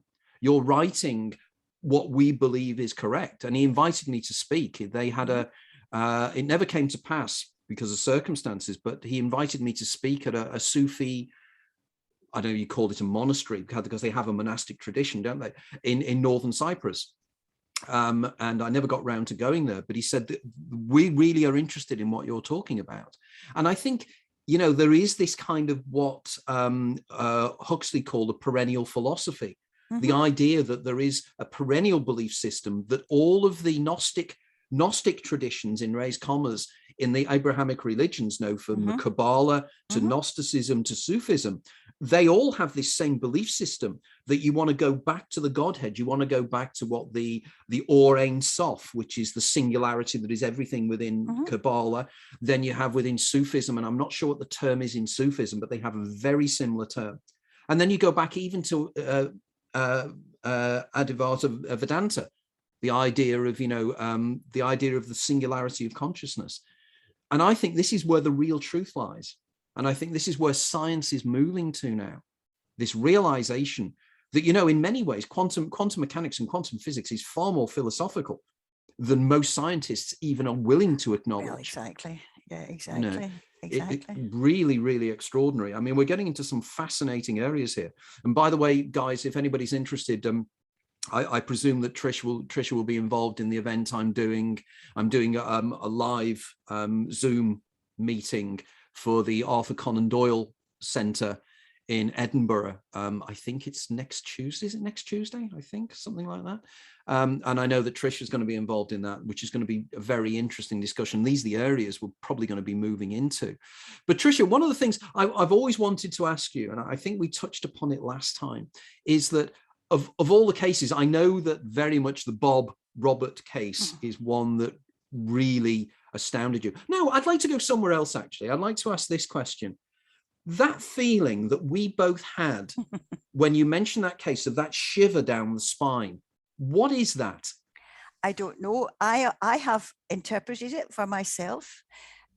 When that happens, if somebody's telling me something, or even if I'm reiterating something, for example, I've got a tape of a clearance in the RAF centre down, I think it was in Northern England, and it's a clearance of an RAF hangar, and it's a minister and his wife in trance and spirit people talking through her, and I've got it already.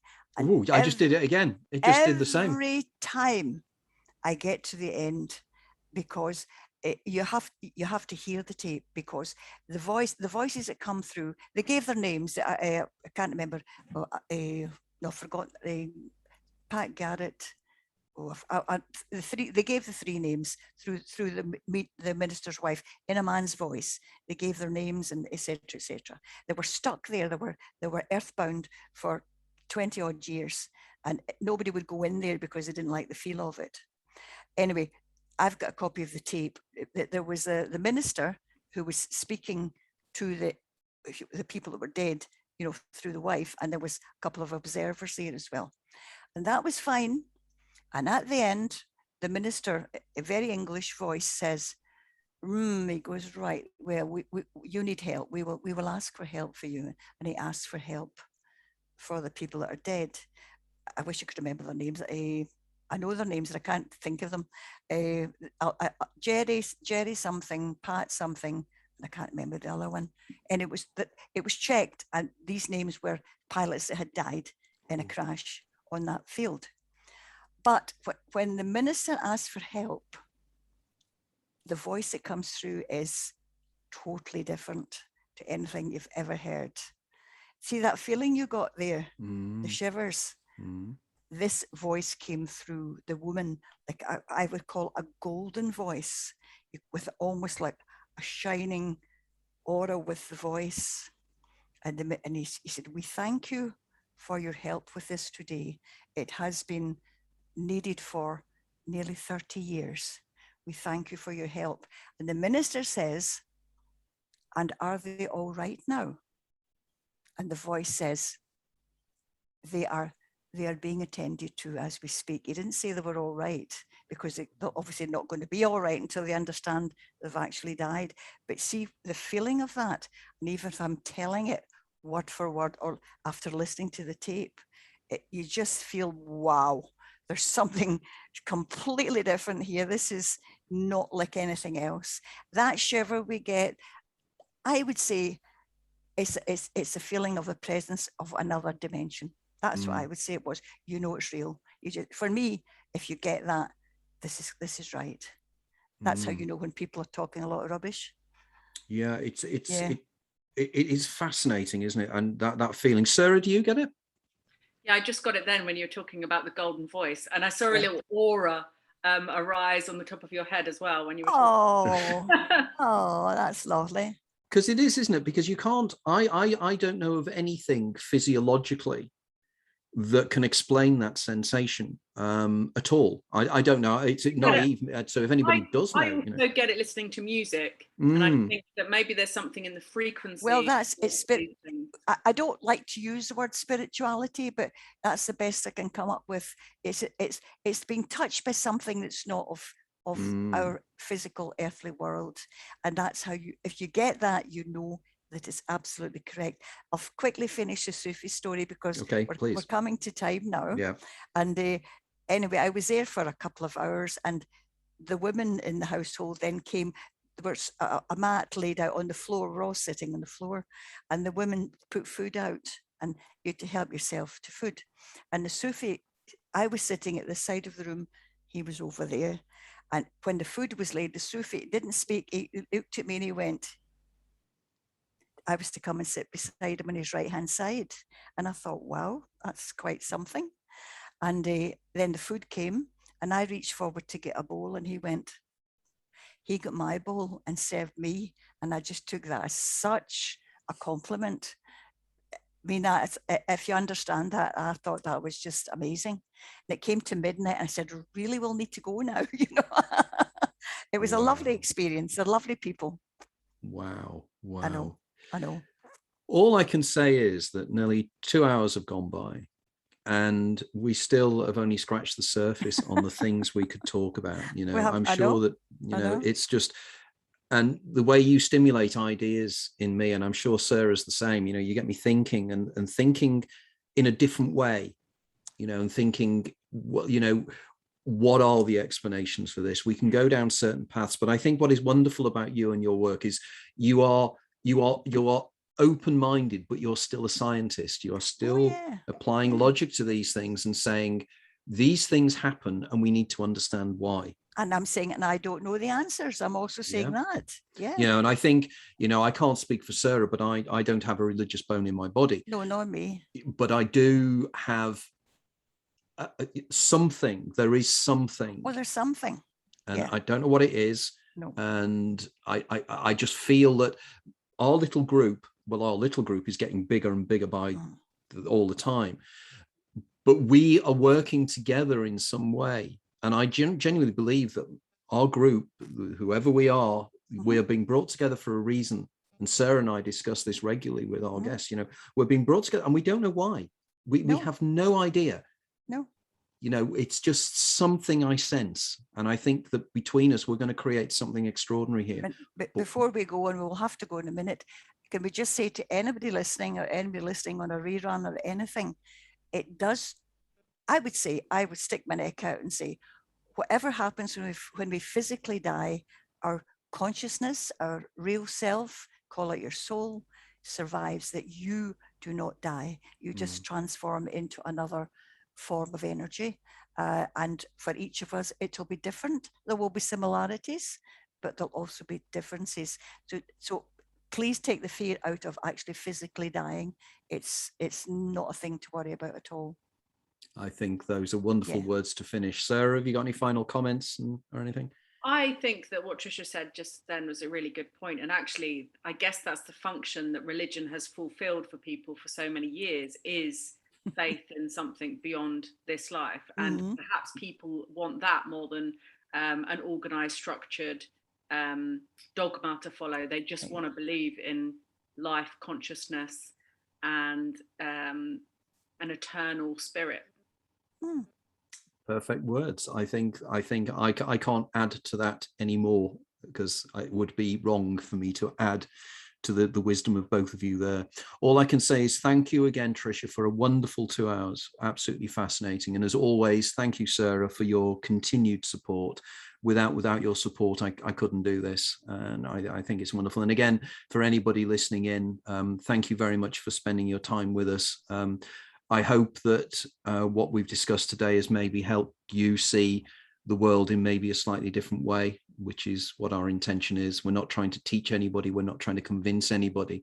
All we're saying is that this universe is a fascinating place, and you are all fascinating people. We're all experiencing something, and that's magical, and it has to be.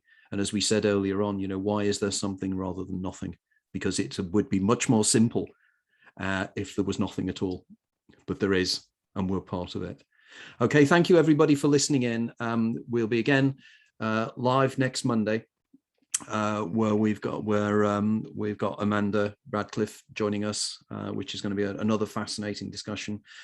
So thanks everybody for listening in, and all the best for the future and everything else as well. And thank you. Go forth, go forth. I was going to make some kind of Star Trek thing there.